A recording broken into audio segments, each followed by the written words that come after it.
Second part audio का बहुत important CTET के लिए रामबाण है, हर हर महादेव। तो सभी लोग तैयार हो जाएं फिर से इस पार्ट को सुनने के लिए। एक एक पार्ट, एक एक बिंदु को हम बस 3-4 पार्ट इसका ले आएंगे, 3-4 पार्ट ईवीएस का लाएंगे, उसके बाद क्वेश्चन ला देंगे। तो परेशान ना होंगे, सभी लोग का सुनते जाएंगे। बेटा स्कीमा और स्कीम में थोड़ा सा कन्फ्यूजन हो गया था, जल्दी में से थोड़ा गलती हो गया था, तो अब फिर स्टार्ट करते हैं वहीं से। बेटा जी कहीं कन्फ्यूजन होने की ज़रूरत नहीं है। स्कीम और स्कीमा में समझिएगा। स्कीम का अर्थ है बेटा, बस वही आप लोग को मैंने बताने में उल्टा बता दिया था। स्कीम का अर्थ है बेटा किसी चीज़ का अनुकरण करना। जहाँ पे बार बार कोई प्रक्रिया होता है वो स्कीम है बेटा। जैसे मान लीजिए आप कहते हैं ना कि सर ये स्कीम आया है, तो वो स्कीम क्या करता है, ऐड करता है। स्कीम का मतलब क्या होता है, ऐड करना। वो बार बार अनुकरण करता है, बार बार ऐड करता है, बार बार प्रचार करता है, वो स्कीम है।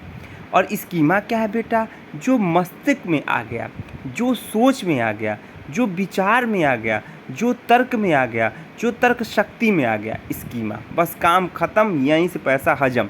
स्कीमा का अर्थ हुआ तर्क शक्ति, मस्तिष्क, सोच, विचार।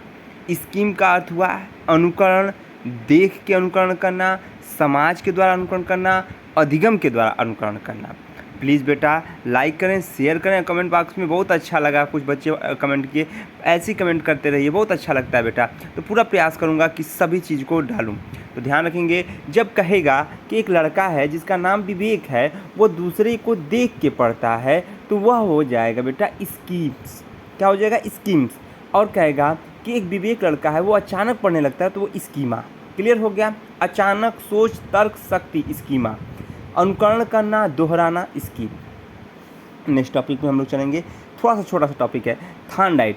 थार्नडाइट एक ऐसे मनोवैज्ञानिक थे, इन्होंने पहले बताया उद्दीपन को, उद्दीपन के द्वारा अनुकरण को। इन्होंने कहा कि उद्दीपन होगा तभी अनुकरण होगा, वह थार्नडाइट ने कहा।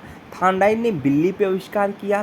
थार्नडाइट ने बिल्ली को भूखा रखा, बिल्ली को मछली का मांस का टुकड़ा दिया, बिल्ली को प्रजल बॉक्स में रखा, और शिक्षा मनोविज्ञान पर इन्होंने पुरस्कार प्राप्त कर लिया 1913 में। इतने क्वेश्चन सीटेट में बनेंगे। थार्नडाइट एक ऐसे मनोवैज्ञानिक रहे जिन्होंने उद्दीपन बता के अनुक्रिया कराया। लेकिन यह उद्दीपन कैसे उत्पन्न हुआ, तो यह भी उद्दीपन अनुकरण के द्वारा और आंतरिक रूप से उत्पन्न हुआ। फिर पॉइंट को ध्यान रखना बेटा कि थार्नडाइट ने क्या बताया, तो थार्नडाइट ने उद्दीपन अनुकरण का सिद्धांत बताया, उद्दीपन के बाद अनुक्रिया का सिद्धांत बताया, एसआर का सिद्धांत बताया, और इन्होंने आपके 2 मुख्य नियम बताया, एक प्रमुख था, एक गौण नियम था। थार्नडाइट ने बिल्ली पे आविष्कार किया, बिल्ली को प्रजल बॉक्स में रखा, मछली का मांस का टुकड़ा दिया। यहीं तक बस ध्यान रखेंगे। थार्नडाइट के नियम को गलत किए स्किनर बाबू। स्किनर बाबू ने क्रिया प्रसूत का सिद्धांत दिया और एसआर सिद्धांत को आरएस सिद्धांत कर दिया। इन्होंने कहा पहले अनुक्रिया होती है, बाद में उद्दीपन होता है। और स्किनर बाबू जो थे वह पुनर्बलन पे भी विचार किया था, और पुनर्बलन पे विचार करके बल देकर इन्होंने सिद्धांत दिया। इन्होंने अपना सिद्धांत कबूतर पे और चूहा पे दिया। कबूतर को कबूतर बॉक्स में और चूहे को स्किनर बॉक्स में रखा गया। अब नेक्स्ट पॉइंट ध्यान देखेंगे बेटा, यहाँ से 2 क्वेश्चन आते हैं। एक क्वेश्चन ये आएगा, क्रिया प्रसूत का सिद्धांत किसने दिया, स्किनर ने। एसआर का सिद्धांत किसने दिया, थार्नडाइट ने। आरएस का सिद्धांत किसने दिया, स्किनर ने। पुनर्बलन पे बल किसने दिया, स्किनर ने। इतना ध्यान रखेंगे, काम खत्म हो जाएगा। पावलोव बाबू एक ऐसे थे जिन्होंने अपना आविष्कार कुत्ते पर कर दिया, और इन्हीं को क्लासिकल अनुबंधन का सिद्धांत कहा गया, सीआर का सिद्धांत कहा गया। पावलोव बाबू ने ये कहा कि हम बार बार कोई काम करते हैं, लेकिन कुछ समय के लिए वह काम ना करें, तभी भी लगेगा कि वह काम हो रहा है, और वह होने के द्वारा ही हमें आभास होगा कि वह काम हो रहा है या होने का प्रयास कर रहा है। इन्होंने क्या किया, अपने घर में एक कुत्ता पाला था। उस कुत्ते को जब भी भोजन देते थे तो घंटी बजाते थे, भोजन देते थे, और भोजन देख के कुत्ते का लार आने लगता था। बार बार घंटी बजाया, बार बार भोजन दिया, लार आया। एक दिन इन्होंने बस घंटी बजाया, भोजन नहीं दिया, कुत्ते का लार आ गया। इसका अर्थ था कि बार बार स्वाभाविक क्रिया करेंगे, बार बार आप स्वाभाविक क्रिया करेंगे, कुछ समय के लिए अस्वाभाविक क्रिया करेंगे, वह भी स्वाभाविक की तरह ही कार्य करेगा। यह किसने बताया? तो पावलोव बाबू ने बताया था, और यह रूस के थे, और 1904 में इनको पुरस्कार दे दिया गया था। इतना बहुत इंपॉर्टेंट बेटा, एक इतने छोटे पार्ट में गागर में सागर भरने का काम कर रहा हूँ भाई। प्लीज़ लाइक करें, शेयर करें, कमेंट बॉक्स में कमेंट जरूर करें। तो ध्यान रखेंगे, पावलोव ने यही किया। क्लासिकल अनुभवन का सिद्धांत, सीआर का सिद्धांत, कुत्ते पर अपना सिद्धांत दिया, घंटी बजा के दिया, स्वाभाविक और स्वाभाविक का आना। अब लार का आना स्वाभाविक है, लार का आना स्वाभाविक है। यह क्या होगा? लार आएगा, ठीक है ना। अब एक जन्मजात होता है, एक होता है अर्जित होता है। जैसे मान लीजिए भूख का लगना, प्यास का होना, निद्रा का होना, ये जन्मजात है। अर्जित क्या है बेटा? व्यवहार है। आप अर्जित व्यवहार करते हैं, व्यवहार आप समाज के हिसाब से करते हैं। मेरे साथ आपका व्यवहार अच्छा रहेगा, मेरा भी आपके साथ अच्छा रहेगा, क्योंकि हम एक गुरु और शिष्य की बात तो करते ही हैं, हम भाई बहन की बात करते हैं, और हम लोग एक दोस्त की बात करते हैं। क्लियर हो गया? तो ध्यान रखेंगे, पावलोव साहब ने इतना बताया। अब आते हैं कोहलर ने। तो कोहलर दूसरे हैं, कोहलबर्ग दूसरे हैं। ध्यान रखेंगे, कोहलर ने सूझ का सिद्धांत दिया। और सूझ मतलब होता है अचानक, और सूझ का मतलब होता है सोच, सोच का मतलब होता है समझ, समझ का मतलब होता है तर्क। देख, इतना चीज़ कोहलर ने सूझ का सिद्धांत दिया। और यह सूझ कहाँ से आया? इन्होंने बनमानुष पे अपना सिद्धांत दे दिया बनमानुष पर दे दिया। इन्होंने बताया कि जैसे आपको भूख लगेगी ना, तो आपका सोच समझ जरूर आ जाएगा। जैसे हमारे माँ बाप, हमारे पूर्वज क्या कहते हैं कि जब दिक्कत में होगा ना तू, तो खुदे समझ में आ जाएगा। तो वो क्या होता है? सोच होती है मेरे भाई, मेरे दोस्तों, मेरे बहनों। तो ध्यान रखेंगे, जहाँ पे आपको सोच, तर्क, समझ, सोच का बदलना, यही सूझ का सिद्धांत था। और ये कोहलर बाबू ने कहा था। किस पे दिया था? बनमानुष पे दिया था। क्या किया था? इन्होंने एक घर बनवाया था, एक जेल टाइप का पिंजरा था, उसमें इसको बंद कर दिए, और आम करें केला रखा हुआ था। अचानक उसको भूख लगती है। अब भूख लगने के बाद वो केला को देखता है बाबू, तो वो केला को तोड़ के खा जाता है। डंडा रखा होता है, वहाँ पे छड़ी रखी होती है, छड़ी को उठाता है, मारता है, तोड़ के खा जाता है। ये बेटा जब खाता है तो उसकी सोच होती है मेरे बाबू, उसका समझ होता है कि मैं इस केले को ऐसे ही खा सकता हूँ। तो वह अपनी सोच से, अपनी समझ से, अपने बूझ से वह केले को खाता है और अपने भूख को मिटा लेता है। कहने का अर्थ इतना ही है कि जहाँ पे सोच है, जहाँ पे समझ है, वहीं कोहलर का सिद्धांत है। बनमानुष को भूख नहीं लगती तो सोच नहीं आता, भूख नहीं लगती समझ नहीं आता, भूख नहीं लगती तो तर्क नहीं आता, और भूख नहीं लगती तो वह अपने भूख को नहीं मिटाता। क्लियर हो गया? तो कोहलर ने अपने सिद्धांत को सूझ का सिद्धांत दिया, बनमानुष पे दिया, केला खिला के दिया, जर्मन भाषा का प्रयोग किया था। 1912 में इन्होंने अपने सिद्धांत को दे दिया था। गेस्टाल्टवादी थे। क्लियर हो गया? अब नेक्स्ट टॉपिक पर चलेंगे। सभी लोग एकदम ध्यान से सुनते जाइए, जो भी चीज़ें बता रहा हूँ एकदम आपके एग्जाम के पॉइंट व्यू से ही बता रहा हूँ। बेटा, समावेशी शिक्षा क्या है? आप लोग सुनते जाएंगे, बस ऑडियो सुनना है, कुछ नहीं करना है। ऑडियो सुन के आप क्वेश्चन पेपर उठाइए, देखिए हर हर महादेव, एकदम एक एक क्वेश्चन बनेगा। समावेशी शिक्षा का मतलब होता है सबका समान, सबका विकास करना, समान रूप से विकास करना। भाई आप ही पढ़ा रहे हैं, आप विद्यालय में पढ़ाएंगे तो सबको एक बराबर समझेंगे। मैं पढ़ाऊंगा तो सबको एक बराबर समझूंगा। ये थोड़े नहीं कि भाई ये हमारे मित्र हैं, इनको अच्छा पढ़ाऊंगा, वो मेरे दुश्मन है। कोई दुश्मन नहीं होता है मेरे दोस्तों, सब मित्र हैं। एक जगह रहना है, प्रेम व्यवहार से रहना है। ये कौन सी शिक्षा? समावेशी शिक्षा। समावेशी शिक्षा ने बताया जहाँ पे सामान्य बालक, जहाँ पे विशिष्ट बालक, सामान्य बालक और विशिष्ट बालक को एक ही कक्षा में बैठाकर जो शिक्षा दिया जाता है मेरे प्यारे दोस्तों, उस शिक्षा को समावेशी शिक्षा कहते हैं। जहाँ पे सामान्य बालक, प्रतिभाशाली बालक, प्रखर बालक, विशिष्ट बालक, दिव्य बालक, मंद बालक, मनबढ़ू बालक, सबको एक ही जगह बैठाएं और बैठा के खूब प्यार से पढ़ाएं, उस शिक्षा को समावेशी शिक्षा कहते हैं। और समावेशी शिक्षा इसलिए लाभदायक हुई जिसके द्वारा ऊंच नीच का, जाति भेदभाव का यहाँ से संबंध खत्म हुआ, जिसके द्वारा समावेशी शिक्षा को एक निरूपित रूप से दिया गया और समावेशी शिक्षा हमारे लिए बहुत ज़रूरी है। समावेशी शिक्षा पे हमेशा हर सरकार ने कार्य किया, लेकिन 2011 में सबसे ज़्यादा कार्य किया गया था। तो समावेशी शिक्षा सामान्य प्लस विशिष्ट बालक के लिए होती है और प्रतिभाशाली बालक भी एक ही कक्षा में एक साथ बैठ के पढ़ते हैं। उस शिक्षा को समावेशी शिक्षा कहा जाता है। समावेशी शिक्षा इसलिए ज़रूरी है क्योंकि बालक में दिव्यांग बालक हो या विशिष्ट बालक हो या सामान्य बालक हो, उसमें समानता का भाव उत्पन्न हो और वो जाने कि मैं भी एक सामान्य बालक की तरह ही बिहेवियर रखता हूँ या समान बालक की तरह ही सोचता हूँ। समावेशी शिक्षा यहाँ तक था, ध्यान रखेंगे। अब हम लोग देखेंगे एक प्रतिभाशाली बालक में क्या गुण होते हैं। तो एक बालक होता क्या है, तो आज की शिक्षा त्रिभुजाकार शिक्षा है। बेटा थोड़ा सा सुनिए, बेटा ईयरफोन लगा के सुनिए, बस 10 मिनट से 20 मिनट का वीडियो है, सुनते जाएंगे, ऑडियो है बेटा, एकदम कहीं दिक्कत नहीं, कहीं बैठे हों, कोई भी कार्य करते हो, सुनते जाइए मेरे प्यारे दोस्तों। हम 100% कर रहे हैं, यहीं से क्वेश्चन फंसेंगे। प्रतिभाशाली बालक क्या है, तो प्रतिभाशाली बालक एक ऐसे बालक होते हैं जो कि कोई भी चीज़ को तेज़ी से कर लें, जो कोई भी चीज़ को तेज़ी से समझ लें, वह बालक प्रतिभाशाली बालक होते हैं। ऐसे बालक जो दिव्य बालक, सामान्य बालक से एक अलग पहचान रखते हैं, जो बालक अपनी क्षमता का विकसित रूप तुरंत कर लेते हैं, किसी प्रश्न का उत्तर तुरंत दे लेते हैं, जो एक विशिष्ट बालक की पहचान के रूप में आते हैं, वह बालक भी प्रतिभाशाली बालक कहलाते हैं।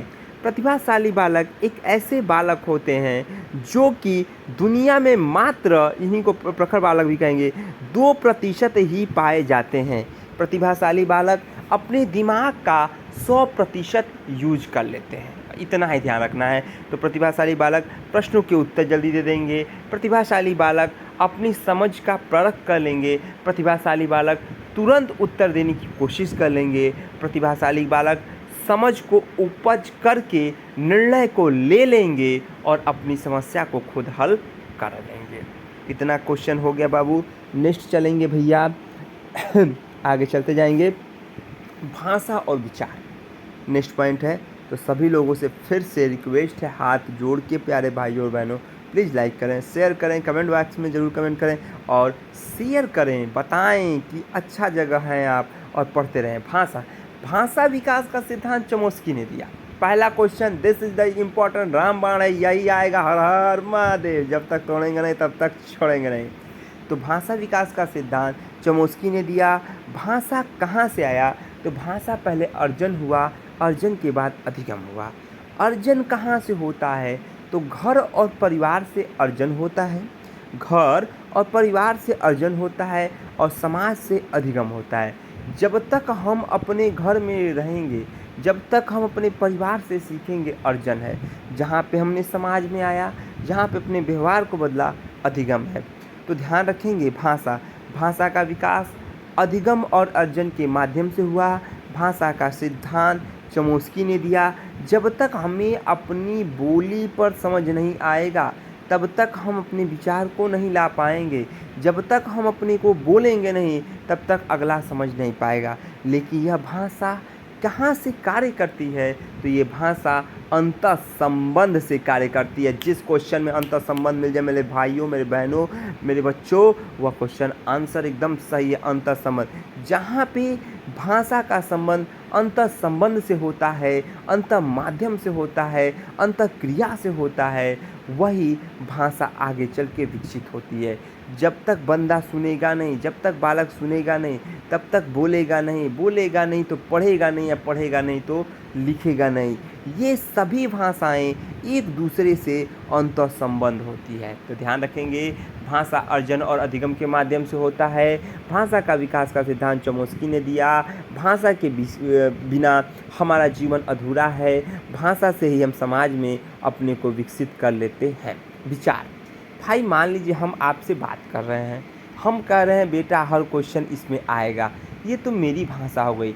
अब विचार करोगे कि ये सर सही बोल रहे हैं कि गलत बोल रहे हैं। तो आपने मेरी भाषा का अवलोकन किया, आकलन किया, मेरे पीछे का फीडबैक देखा, तो आपको पता चला नहीं सर ने सही की कह रहे हैं, तो ये आपका विचार हो गया। बिना भाषा के विचार नहीं आ सकता है। जहाँ पे भाषा का संबंध खत्म होता है वहीं से विचार का अवलोकन प्रारंभ होता है। विचार भी एक समझ से उपज लेता है, विचार भी एक तर्क से लेता है, और विचार भी एक मानसिक प्रक्रिया पे बल दे के ही लेता है।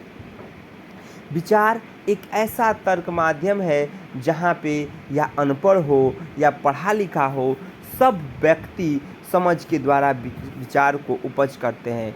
विचार एक ऐसा माध्यम है जिसके अनुरूप से हम किसी क्रियाकलाप को करते हैं। विचार एक ऐसा माध्यम है जिससे हम समाज में समझ बूझ के रहते हैं। विचार का उपज कब से प्रारंभ होता है? तो विचार का उपज शैशवावस्था से ही प्रारंभ होता है, लेकिन उस समय का विचार अस्थायी होता है। नेक्स्ट बेटा जी, ये आपका लेसन ख़त्म हो गया है। अब नेक्स्ट देखेंगे बाल विकास की बातें। बाल विकास की बातें ये आज का रहेगा। उसके बाद जिन पियाजे को हल वर्ग और ये सब आ जाएंगे कल वाले वीडियो में, कल वाले ऑडियो में, और आप लोग का लगभग समाप्ति की ओर चले जाएंगे तुरंत ईवीएस और संस्कृत और हिंदी का। तो ध्यान रखेंगे कि आपका बाल विकास क्या कहता है? तो जहाँ पे हम बालक के विकास की बात करते हैं, जहाँ पे हमारा बालक खेल खेल की शिक्षा करता है। बाबू आजकल की भी शिक्षा किंडरगार्टन ने बताया था, एलकेजी और यूकेजी के दोनों के फॉर्मेल थे। एलकेजी में क्या बताया गया था कि जहाँ पे लोअर किंडरगार्टन, अपर किंडरगार्टन बच्चों को खेल के द्वारा शिक्षा दीजिए। आज भी आप प्राइमरी स्कूल में कहीं जाएंगे तो बच्चों को पढ़ाया जाता है, गा के सुनाया जाता है, गीत के माध्यम से बताया जाता है, बोलो बेटा एक एक एक। तो ये क्या है? यह एक खेल के माध्यम से बच्चों को शिक्षा दिया जा रहा है, जहाँ पे बच्चों को खेल विधि के द्वारा, गतिविधि के द्वारा, समझौता विधि के द्वारा, समझ बुद्धि के द्वारा, अंतःक्रियाओं के द्वारा जब ज्ञान दिया जाता है तो वहाँ पे जो ज्ञान होता है वह ज्ञान अस्थायी हो जाता है। बाल विकास में जहाँ पे बालक के किरण क्षेत्र से लेकर शिक्षा क्षेत्र तक की क्रियाएं खेल के माध्यम से और गति के माध्यम से किया जाता है, गतिविधि के माध्यम से किया जाता है, वह शिक्षा एक अस्थायी रूप से हो जाता है। वह शिक्षा अस्थायी रूप से हो जाता है। इसीलिए बच्चों को शिक्षा हमेशा खेल के माध्यम से और गतिविधि के माध्यम से दिया जाना चाहिए। बाल विकास की अवधारणा हमेशा शैशवावस्था से आपका बाल्यावस्था तक बताता है। जब किशोरावस्था की बात आती है तो वह कहीं ना कहीं मनोविज्ञान को बताता है। बाल विकास कहता है कि बालक का विकास अधिगम के द्वारा होगा, सीखने के द्वारा होगा, रुचि के द्वारा होगा, अभिलक्षण के द्वारा होगा, अभिभूषण के द्वारा होगा। जब बालक किसी चीज़ को देखता है, समझता है, परखता है, बोलता है, वहीं से बालक का विकास होने लगता है। इतना ख़त्म पॉइंट। बाल विकास ये भी कहता है कि जब बालक को समझ लिया, जब बालक माँ बाप को जान लिया, वहीं से सीखना प्रारंभ करेगा। वह सीखना अनुकरण के माध्यम से सीखेगा, और जैसे जैसे वह अंतःक्रिया होता जाएगा बालक का ज्ञान विकसित होता चला जाएगा। बाल विकास ये भी कहता है कि बालक को रुचि खुद उत्पन्न होती है, और वह रुचि कहीं ना कहीं परिवार के द्वारा भी उत्पन्न हो जाती है। नेक्स्ट पॉइंट को ध्यान रखेंगे, बालक का खेल। बालक खेलना क्यों पसंद करता है? तो बालक खेलना इसलिए पसंद करता है कि वहाँ पे बालक का जो मानसिक विकास होता है वह पूरे तरीके से फ्रीडम से होता है। यहीं से क्वेश्चन, जब भी बच्चे को पढ़ाया जाए तो वो स्वतंत्र रूप से पढ़ाया जाए, दबाव के रूप से ना पढ़ाया जाए। हम ही आपको कहें कि नहीं आपको 190 140 नंबर लाना है 150 में, क्या ला पाएंगे सर? दबाव दे रहे हैं? नहीं सर, मैंने स्वतंत्र किया कि बेटा तुम पास हो जाओ, नौकरी पा जाओ। वो स्वतंत्र है, फ्रीडम है, लड़का जरूर नौकरी पा जाएगा। तो जब भी शिक्षा देना है स्वतंत्र रूप से देना है, बिना दबाव की शिक्षा देना है, पूर्व ज्ञान को नए ज्ञान से जोड़ के देना है। जब भी कोई खेल खेल रहा है तो उसे पहले के खेल को नए के खेल से कहीं ना कहीं जुड़ाव के द्वारा देना चाहिए। जब बालक खेलेगा तो शारीरिक विकास होगा, मानसिक विकास होगा, तर्क का विकास होगा, कल्पना का विकास होगा, तर्क शक्ति का विकास होगा। जब तक वो नहीं खेलेगा तब तक इसका विकास नहीं होगा। तो आज के लिए इतना ही। प्लीज़ फिर से एक बार रिक्वेस्ट है, लाइक करें, शेयर करें, कमेंट बॉक्स में कमेंट जरूर करें। और कल आपको ये ऑडियो नेक्स्ट पार्ट मिल जाएगा। 1 से 2 दिन में आपका मनोविज्ञान लगभग कंप्लीट रहेगा। इसको देख लीजिए और फिर आप लोग को क्वेश्चन पहुंच जाएगा आप लोग के चैनल पर। प्लीज़ बेटा जी, ज़्यादा से ज़्यादा जो नए बच्चे हैं उनको भी जोड़ने का आप लोग प्रयास करिए और सुनते रहिए, मस्त रहिए, खुश रहिए। जय हिंद, जय भारत।